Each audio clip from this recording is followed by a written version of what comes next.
بسم اللہ الرحمن الرحیم۔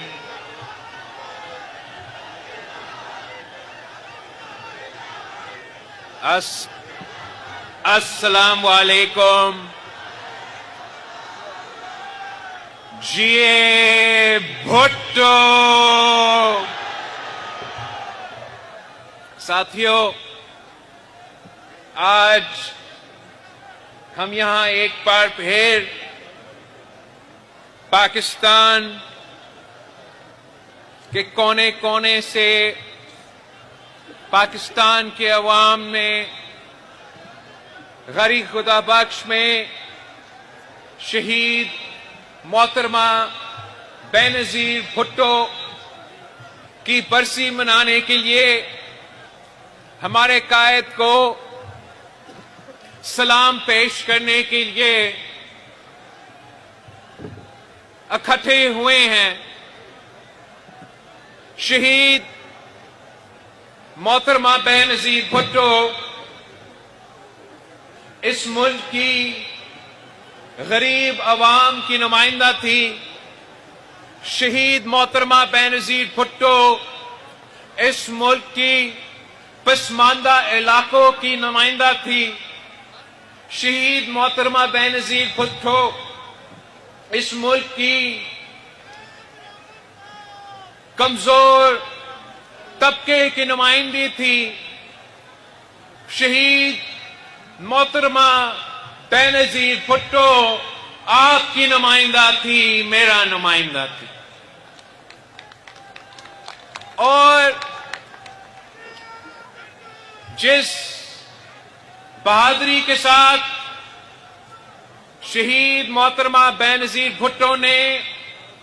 اپنا 30 سالہ سیاسی جدوجہد لڑی، وہ آپ کے سامنے ہے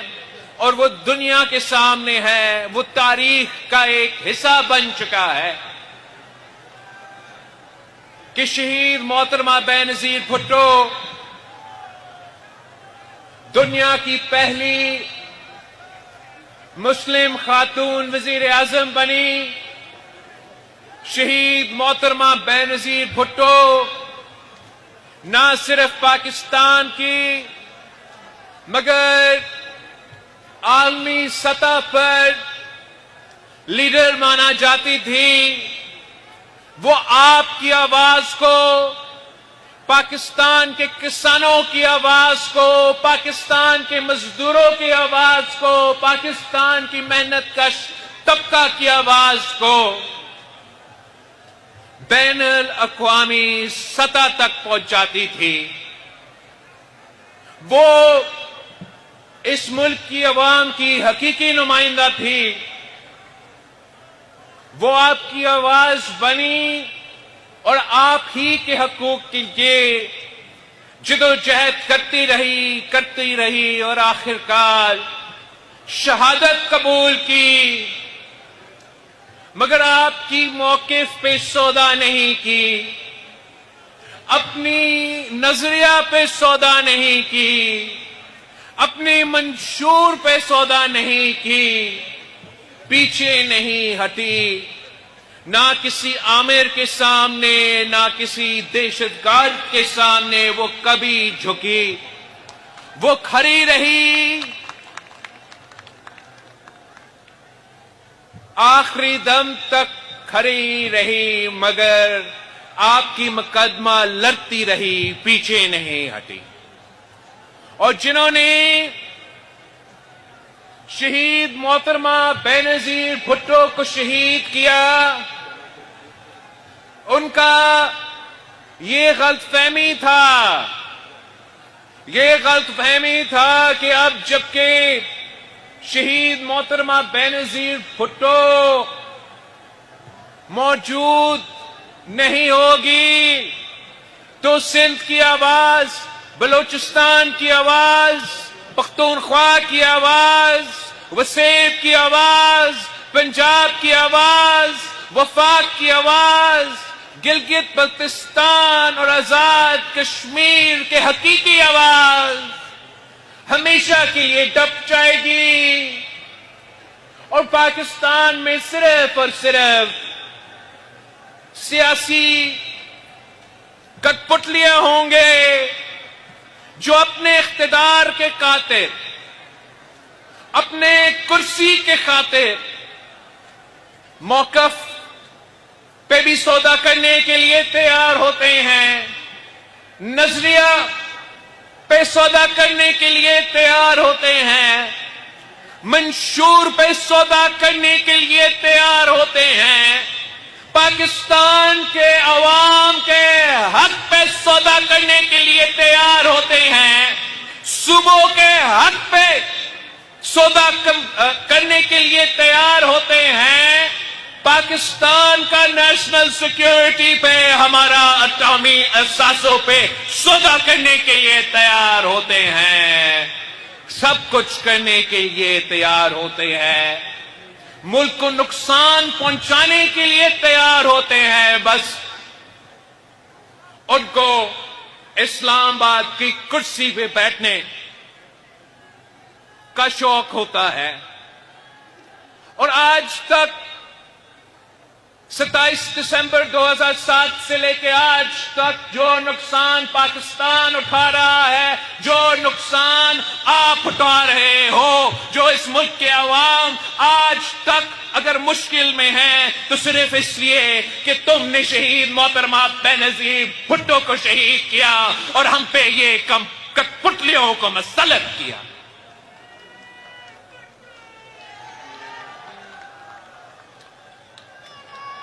اب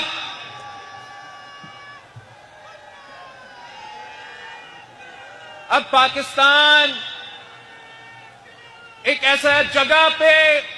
کھڑا ہے کہ مسئلے ہی مسئلے ہیں، اندرونی مسئلے ہیں، معاشی بحران ہے، دہشت گردی کا مسئلہ ایک بار پھر سر اٹھا رہا ہے، ہر صوبے کے اپنے اپنے مسئلے ہیں، اور بیرون ملک بھی، بیرون سطح پہ پاکستان کے لیے بہت سارے امتحان آنے والے ہیں، چاہے پاکستان کے جو اندرونی مسئلے ہیں یا پاکستان کے جو بین الاقوامی سطح پہ ہمارے مشکلات ہیں، ان تمام مسائل کا مقابلہ کرنے کے لیے پاکستان کی سیاسی جماعتیں، پاکستان کی سیاسی قوتیں جو سٹیک ہولڈرز ہوتے ہیں،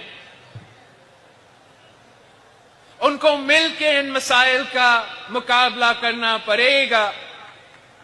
کسی ایک سیاسی جماعت کے پاس نہ وہ مینڈیٹ ہے، نہ وہ طاقت ہے کہ وہ ایک وقت تمام اندرونے اور بیرون ملک کے جو مسائل ہے ان کا مقابلہ کرے۔ پاکستان پیپلز پارٹی کو پاکستان کے عوام نے ایک ذمہ داری دیا ہے، اب اس واحد سیاسی جماعت ہو جو آج کل کے سیاسی صورتحال میں بھی فخر سے کہہ سکتے ہو کہ ہم نہ سلیکٹڈ ہیں نہ فارم 47 والے ہیں۔ تو جی بالکل آپ کی اپنے اسمبلی میں ہمارے تعداد اتنا نہیں ہوں گے، مگر ہم جواب دے اگر ہے تو کری خدا بخش کو جواب دے ہے۔ اگر ہم جواب دے ہیں تو پاکستان پیپلز پارٹی کے جیلوں اور اس ملک کے عوام کو جواب دے ہیں، اور یہی وجہ ہے کہ ہم آپ کی آواز اٹھاتے ہیں اور اٹھاتے رہیں گے۔ جب حکومت سازی کا وقت تھا تو ہمارا کسی کرسی کا یا کسی وزارت کا شوق نہیں تھا، ہم نے اس وقت یہ فیصلہ کیا کہ جو سیاسی جماعت ہمارے پاس آئے ہیں، جو وعدہ کر رہے ہیں کہ وہ پولیٹیکل سٹیبلٹی لے کر آئیں گے، جو وعدہ کر رہے ہیں کہ مہنگائی میں کمی لے کر آئیں گے، ہم ان کے ساتھ دیں گے، ان کا حکومت بنائیں گے۔ اور ہم نے اس وقت ایک معاہدہ پہ دستخط کیا کہ ہم آپ کو اپنے ووٹ تو دلوا رہے ہیں، مگر ایسے نہ ہو کہ آپ ووٹ لے کے آنکھیں بھر جائیں، ایسے نہ ہو کہ جیسے ماضی میں ایک سیاستدان آپ کے بارے میں کہتا تھا کہ جب مشکل میں ہو تو پیر پڑتے ہو اور جب مصیبت سے نکل جاتے ہو تو گلا پکڑتے ہو۔ تو یہی وجہ تھا کہ پاکستان پیپلز پارٹی کی چیئرمین اور پاکستان مسلم لیگ نواز کا سربراہ نے باقاعدہ طے کیا کہ آپ کے پاس ہم سے زیادہ سیٹس ہیں نیشنل اسمبلی میں، اب بھلے حکومت بنائیں، ہم آپ سے ایک وزارت بھی نہیں لیں گے، آپ کو پورا اختیار ہے، حکومت چلائے، ذمہ داری اپنائے اور پاکستان کے عوام کا مسائل حل کرے۔ یہ طے ہوا تھا کہ جبکہ ہم حکومت میں نہیں ہیں، پاکستان کی پی ایس ٹی پی چاروں صوبوں کی ڈیولپمنٹ کے جو وفاق کے منصوبے ہوتے ہیں، ہم مل کے کنسنسس کی بنیاد پہ یہ بنائیں گے تاکہ ہم انشور کر سکیں کہ پاکستان کے جو پسماندہ علاقے ہیں، جن کو ہر مسلم لیگ کی حکومت میں ستولہ سلوک کا سامنا کرنا پڑا، چاہے وہ بلوچستان ہو، چاہے وہ سندھ ہو، چاہے وہ پختونخوا ہو، چاہے وہ ہمارا وسیب ہو، ہم نے ان رائٹنگ لکھوایا کہ پی ایس ٹی پی ہم مل کے بنائیں گے۔ ہمیں معلوم تھا کہ بلوچستان اور سندھ اور جنوبی پنجاب اور جنوبی پختونخوا سب سے زیادہ متاثر تھے پچھلے سیلاب سے، تو یہی وجہ تھا کہ ہم نے اپنے معاہدہ میں باقاعدہ لکھوایا تھا کہ سب سے پہلے ترجیح یہ ہے کہ جن لوگوں کو اس سیلاب میں نقصان ہوا ان کا ضروریات ہم پورا کریں گے۔ ہم نے اپنے لیے کوئی وزارت نہیں مانگا، صرف اپنے عوام کا حق مانگا ہے۔ اور آج مجھے آپ کو افسوس کے ساتھ کہنا پڑ رہا ہے کہ ابھی تک اس ڈاکیومنٹ پہ عمل درآمد کرنے کے لیے ہم ناکام رہے ہیں، اور میرے لیے اپنے ممبران کو بار بار مجبور کرنا کہ اسمبلی پہنچے، کورم پورا کرے، ان کا ہر بل کو آنکھیں بند کر کے ووٹ ڈالے، مگر آپ جب اپنے علاقے میں واپس جاتے ہو تو آپ خالی ہاتھ واپس جائیں۔ جب آپ اپنے علاقے میں واپس جاتے ہو اور آپ سے سوال کیا جاتا ہے معیشت پہ، امن و امان پہ، دہشت گردی پہ، پاکستان کے مسائل پہ، تو آپ کے پاس کوئی جواب نہ ہو، اس طریقے سے حکومتیں نہیں چلتے۔ حکومت کا ذمہ داری ہے کہ وہ پارلیمان کو اعتماد ملے اور ہر مسئلہ کا حل پارلیمان سے اتفاق پیدا کر کے منظور کرے. اگر ہم اسی طریقے سے چلتے ہیں تو میں پر امید ہوں کہ انشاءاللہ تعالی ہم واقعی پاکستان کے عوام کے تمام مسائل کا حل نکال سکتے ہیں.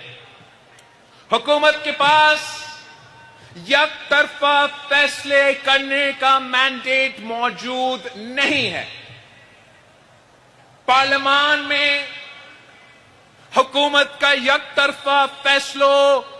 فیصلے کرنے کا مینڈیٹ موجود نہیں ہے.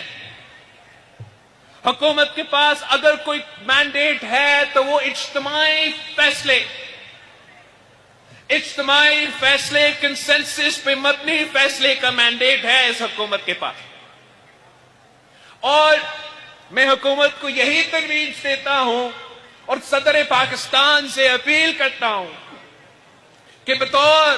صدر پاکستان اور وفاق کا نمائندہ کہ حکومت کو یہ تجویز دیا جائے کہ جو فیصلے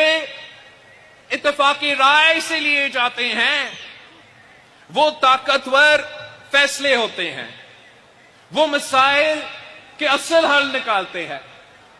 صدر زرداری نے پہلے یہ تاریخ رقم کیا تھا کہ 5 سال حکومت جب پہلی بار مکمل ہوا تاریخ میں تو صدر زرداری کا یہ سیاسی کارنامہ تھا اور یہ صرف اس لیے ممکن تھا کہ اس کے باوجود کہ ہمارے پاس اکثریت تھا، اس کے باوجود کہ ہم پنجاب میں ان کے بغیر حکومت بنا سکتے تھے، اس کے باوجود کہ ہم پختونخوا میں اپنا ہی وزیر اعلیٰ بنا سکتے تھے. پورا ملک میں صدر زرداری نے ریکنسیلیشن کے نام پہ تمام سیاسی جماعتوں کو ساتھ لیا اور جب تمام سیاسی جماعتوں نے مل کے فیصلے لیے تو ہمارے معیشت کے لیے بہتر فیصلے لیے گئے. جب تمام سیاسی جماعتوں نے مل کے فیصلے لیے تو تاریخ میں پہلی بار آپ کو NFC ایوارڈ ملا، صوبے کے حقوق ملے اور 18ویں ترمیم کی صورت میں 1973 کی کانسٹیٹیوشن پاس ہوا. آج بھی اگر ہم نے دہشت گردی کا ایک بار پھر مقابلہ کرنا ہے، اگر ہم نے ہمارا زراعت کو، ہمارا ٹیکنالوجی سیکٹر کو معاشی قتل سے بچانا ہے،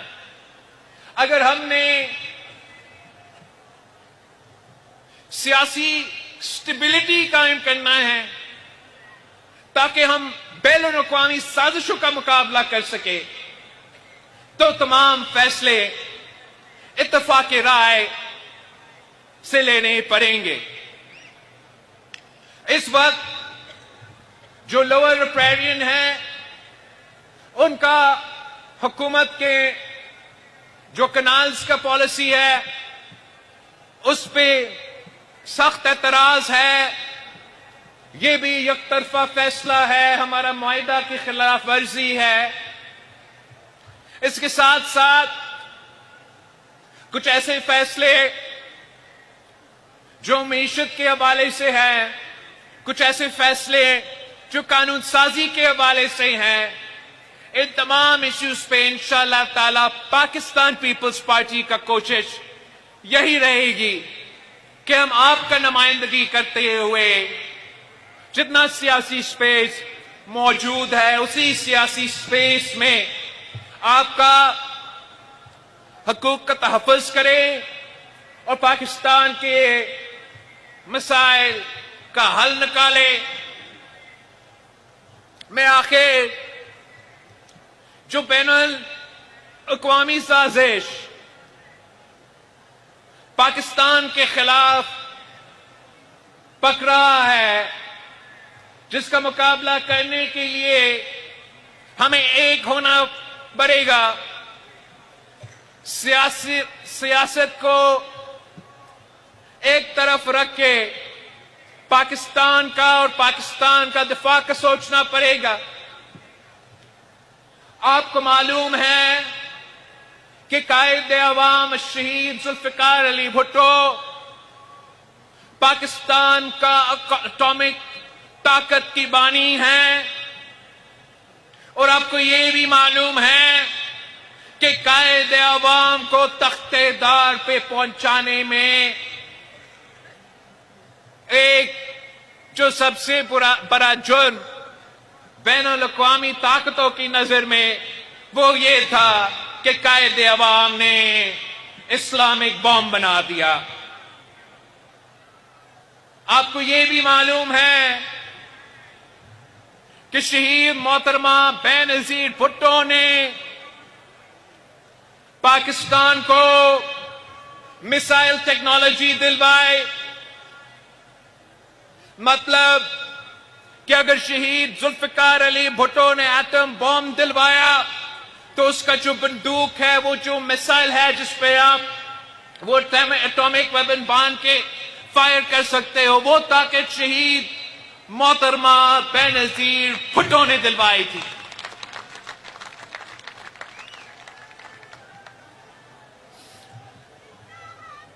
آج کل پاکستان کے مخالف شہید ذوالفقار علی بھٹو کے اٹامک بم کا تحفہ اور شہید محترمہ بے نظیر بھٹو کی دیا ہوا میسائل ٹیکنالوجی کا تحفہ، یہ ان کو مالی آنکھ سے دیکھ رہے ہیں. ان کا یہ خواہش ہے کہ کوئی مسلمان ملک کے پاس اس قسم کا قوت نہ ہو، اور وہ کسی نہ کسی بہانے پہ آپ سے آپ کا یہ طاقت چھیننا چاہ رہے ہیں. حال ہی میں امریکہ نے شہید بی بی کی دیے ہوئے میسائلز پہ سینکشنز لگوائے ہیں. تو میں پاکستان پیپلز پارٹی کی طرف سے پورا پاکستان کو اور پوری دنیا کو بتانا چاہ رہا ہوں کہ پاکستان پیپلز پارٹی جب تک موجود ہے، ہم نہ اپنا اٹامک طاقت پہ سودا کرنے دیں گے اور نہ ہی شہید بی بی کی میسائل پروگرام پہ. آپ دیکھ رہے ہوں گے کہ مختلف ممالک مختلف بیان دے رہے ہیں ہمارے اندرونی سیاست کے اوپر، اور آپ کو معلوم ہونا چاہیے کہ یہ سب کچھ بہانہ ہے. یہ سب کچھ بہانہ ہے. کسی کو کوئی فکر نہیں ہے پاکستان کی جمہوریت کے بارے میں، پاکستان کی انسانی حقوق کے بارے میں، پاکستان میں کسی قیدی کے بارے میں. وہ تو عمران صرف بہانہ ہے. نشانہ پاکستان کا اٹامک پروگرام ہے، نشانہ پاکستان کا میسائل ٹیکنالوجی ہے. اور اب میں واضح کرنا چاہ رہا ہوں کہ پاکستان تحریک انصاف کے بانی کو کلیریفائی کرنا چاہیے کہ کیا کہ لوگ جو ان کے حمایت میں ہر ایک دن کوئی بیان نکال رہے ہیں، کیا یہ وہی لوگ نہیں ہیں جو پاکستان کی ایٹامک پروگرام کے خلاف ہے؟ کیا یہ وہی لوگ نہیں ہیں جو شہید محترمہ بے نظیر بھٹو کی دی ہوئی میسائل ٹیکنالوجی کے پروگرام کے خلاف ہے؟ یہ آپ کے حق میں کیوں بول رہے ہیں؟ کیا یہ وہی لوگ نہیں ہیں جو سب سے زیادہ آواز پہلے اسرائیل کی زائنسٹ حکومت کے لیے اٹھاتے ہیں اور اس کے بعد آپ کے لیے اٹھاتے ہیں؟ اس جماعت کو کلیریفائی کرنا پڑے گا. عمران کو خود ان لوگوں کا مذمت کرنا چاہیے جو پاکستان کا اٹامک پالیسی کا، پاکستان کا اٹامک طاقت کے خلاف بیان دیتے ہیں. اگر وہی لوگ آپ کو سپورٹ کر رہے ہیں تو پاکستان میں یہ جو تاثر ہے کہ ایک مخصوص لابی یہ چاہتا ہے کہ پاکستان میں ایسے حکومت آئے جو طاقت حاصل کرنے کے لیے ہر چیز پہ سودا کرنے کے لیے تیار ہو. انشاءاللہ تعالی پاکستان پیپلز پارٹی اور پاکستان پیپلز پارٹی کے جیالے موجود ہے اور وہ ہر کوئی سازش کو ناکام کریں گے اور پاکستان کو جیسے ماضی میں محفوظ رکھا ہے ویسے آگے جا کے بھی محفوظ رکھیں گے. اور صدر پاکستان آصف علی زرداری صاحب نے یہ بار بار ثابت کر دیا ہے کہ وہ پاکستان کے بارے میں اور پاکستان کے مفاد کے بارے میں کیسے ترجیح دیتا ہے. اب میں صدر پاکستان صدر زرداری صاحب کو دعوت دیتا ہوں کہ گر خدا بخش سے خطاب کرے.